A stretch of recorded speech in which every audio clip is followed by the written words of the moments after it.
Hey, what's up? It's your girl, Portia King, and today I'm sitting down with the amazing Keke Palmer. So stay tuned. You're watching Maven Muse. Hold on to your crown.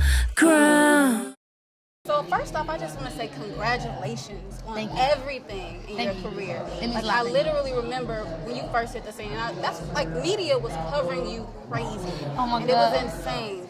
And it's just that somebody made a note that Hollywood has not phased you.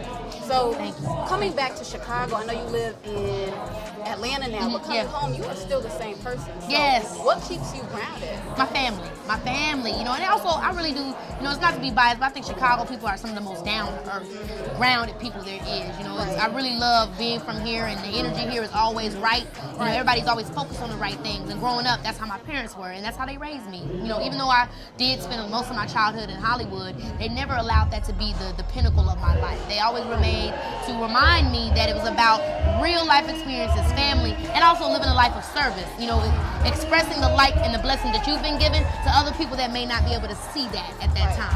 Right. So you got spankings. Yes, girl, I definitely Whoop did. your kids. Oh my God. But all in all, you are the definition and epitome of women empowerment. Man, so thank you. why do you think it's important to have that? Because I mean, I follow you on the Snap. Thank you very much. You go bare face. Oh my, on yeah, a bunch yeah. of things. Yeah, for no sure. lashes and just be yourself and authentic. So why is women empowered and important?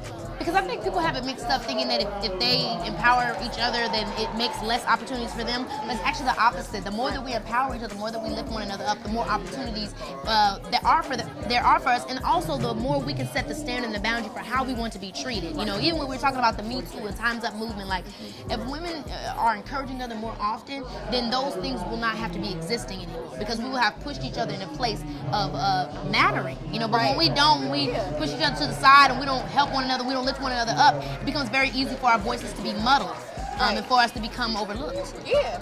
So is that part of the reason why you founded or started Big Boss Entertainment? Yes, that's absolutely why I started Big Boss Entertainment. Simply because, A, I was feeling like there was no place for me in the industry, the music industry to be specific, in the system, in the way that they have the system in place.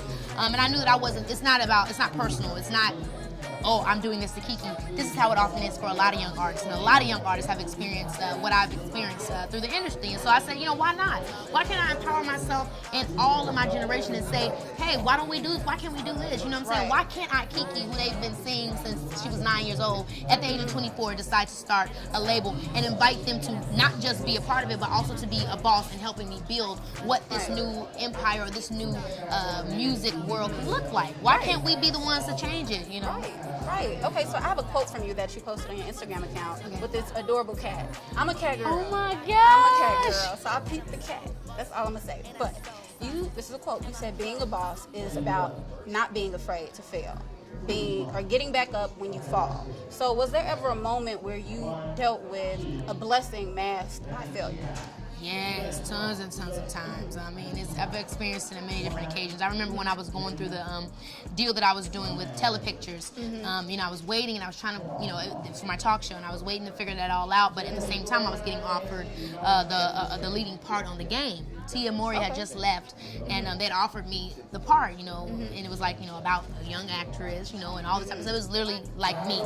And I was very excited. I wanted to do it, but I had taken so long because I wanted to make sure that I would be able to still do my talk show that I ended up losing the deal. And I was just like, oh my gosh, you know, how could I have done this? Like, this is terrible news. But then as time went on, I mean, it wasn't for me. I ended up doing TLC, and then I ended up doing my Telepicture show. It then spawned off to me doing my book. You know, so it went in a different direction. A lot of times we have to be so careful holding on to what we think is for us, because a lot of times our life is meant to be something totally different that's going to give us the ultimate happiness that we're looking for.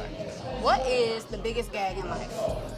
Oh, the biggest gag in life that life is a joke. You know, life is a joke. We take it so seriously, but at the end of the day, it's all about just experiences and trying. We gotta have fun. We take ourselves so seriously, and that's really the gag. We take ourselves too seriously, and we end up living our whole lives trying to do something for who and for what, when all we had to do was do things for ourselves. Be happy. Yeah. Well, thank you so much. Dropping gems. Oh, girl style. Gems. Hey, your girl Keke Palmer here, and you are watching Maven Muse. Hold on to your crown.